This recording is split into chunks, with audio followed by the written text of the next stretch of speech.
something. Well, you're about to see right there. No, it's like 3.9, 39.75. That's his max speed. Yeah. I'd still be there now. So look at that, man. I couldn't do that if I caught the buzz, mate. Never mind. That is crazy, man. That is a fast boy. Of course, he's got the 10.93. Wow.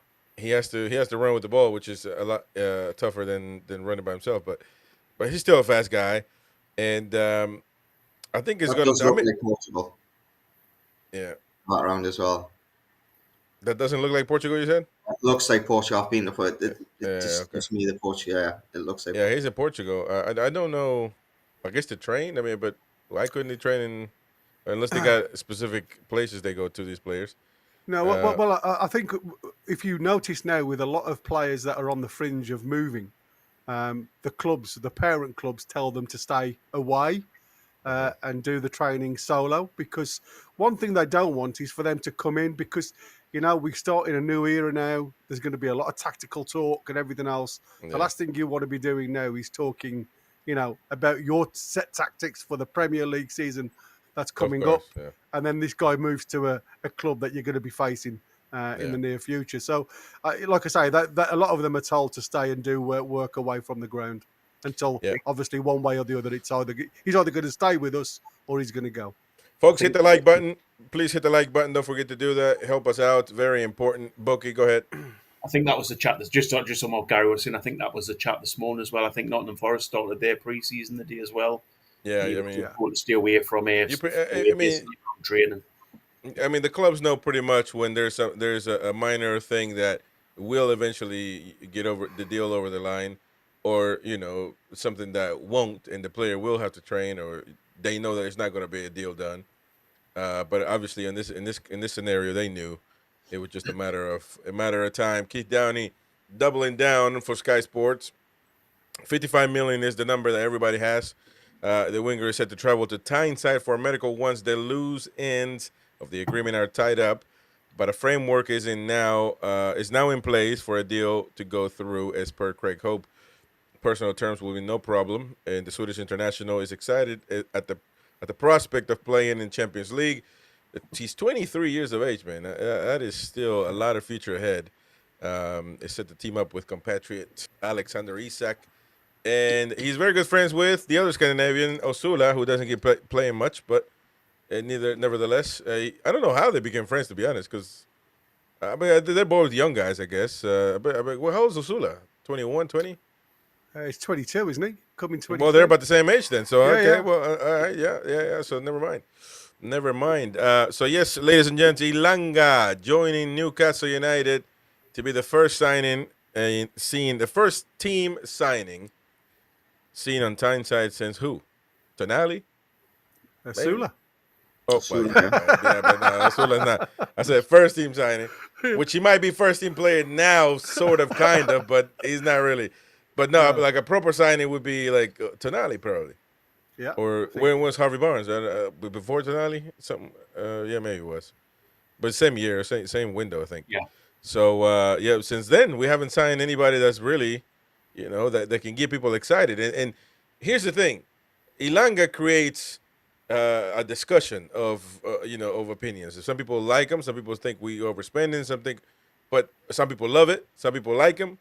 But that is what you want, If you get a young player that nobody likes, 100% disapproval rating, then you're really in a bad place. That we didn't sign a good player. But Elanga, I think, can do a job, and a little more than just doing a job, actually. So, I'm excited to see what he can do for Newcastle.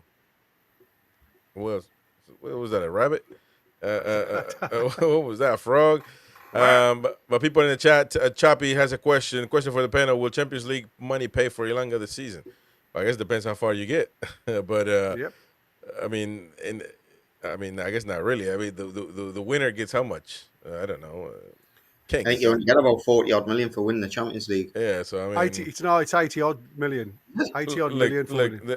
The thing is, you got to make it as far as you can, and as long as you give it a go, that's good enough for everybody. I think it's the prestige. I think it's the prestige, the sponsorships, things like that get you the money. I don't, and the gate receipts. If you think, that's what Villa couped on, because They had lots of home games in the Champions League.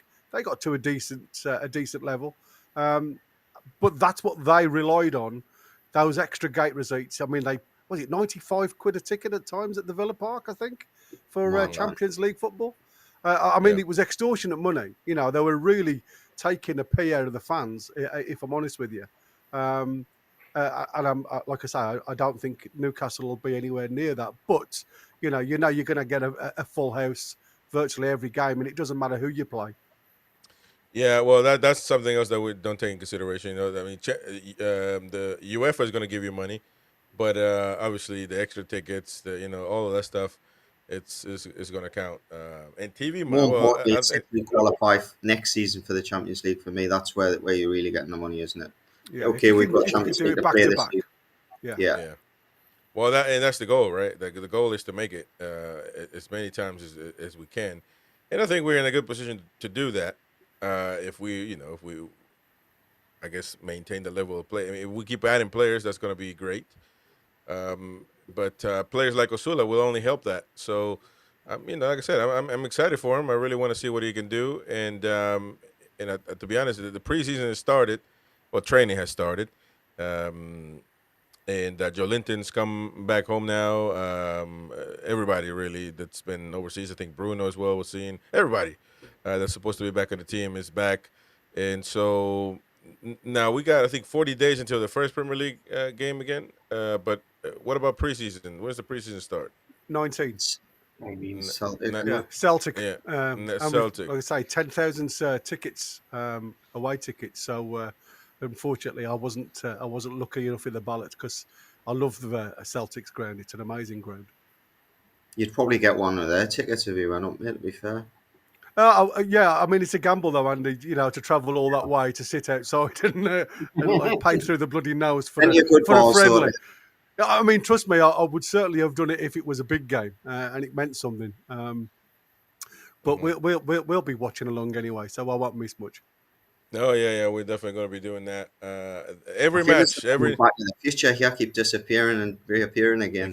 I froze there for a second as well. So, any last thoughts on Elanga? I mean, I think he's a proper player. Now you have a question though. You've been questioning Gary about his defensive attributes, and I guess that's a good question to have. It's like I said, it's the style. You've got to think about, Nottingham Forest played on a draw the opposition onto you, play a deep line, two banks, and leave Elanga like Liverpool leave Salah. They look at some like an out ball, and Elanga gives you that. But I love the talk that Elanga does where he says, "Well, when do you make your run?" He says, "Well, I've always got my eye on the midfielder." And when we train, we do a set piece, and when that player gets the ball, I make my run.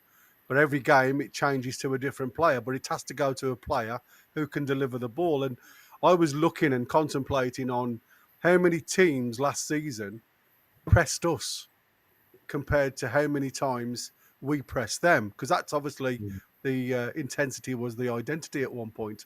It changed somewhat last season. I don't know whether Eddie changed it because of bunts, because of the injuries, the lack of players, or whether it was a fact that Eddie realises that playing that way all the time, in actual fact, as we saw the season before, we were caught on the break with that out ball, even against the likes of Nottingham Forest, who Chris Wood went and got a hat-trick against us. So you've got to think that sometimes by pressing high up the field, you sometimes leave the door open at the back. And that's what Nottingham Forest did to a lot of opposition last year, and they used Elanga's pace. My concern is, how does he adapt to Eddie Howe's style of play against teams that do the low block against us? Because he doesn't seem the player. Yet he's got a bit of skill, and yet he can beat a player on pace. But 9 times out of 10, when we come up against opposition that sit low, there isn't the pace to run behind, or there isn't the space, I should say, to run behind. So that's the only concern. But as a signing, I think he's an exciting player. Like I say, we've got a 5-year contract with him. We've already got a relationship building up with Osula, and we know Isak. So that could, as daft as it looks, make Isak's next move, whether he does decide to sign a contract extension with us, Mate, these are the little jigsaw pieces that you fit into your puzzle that could end up with a contract signing sooner rather than later. Don't forget to smash the like button. It helps us a lot to keep growing. Subscribe to the channel, hit the bell for notifications, activate all notifications, that way you get notified every time we go live. And don't forget, you can become a member, get exclusive content, access to all of our live shows on demand at the time that you want. And also, of course, giveaways every month, sometimes multiple giveaways a month. So stay tuned for that. Check it out. Help support the channel. It's a small fee. And of course, you help us and grow. If you hate the Mackhams, smash that like button. To save the bleeding races. When we got the wheel put on, away we went again. But them that had their noses broke, they came back our him. Some went to the dispensary, and some to Dr. Gibbs's, and some to the informer.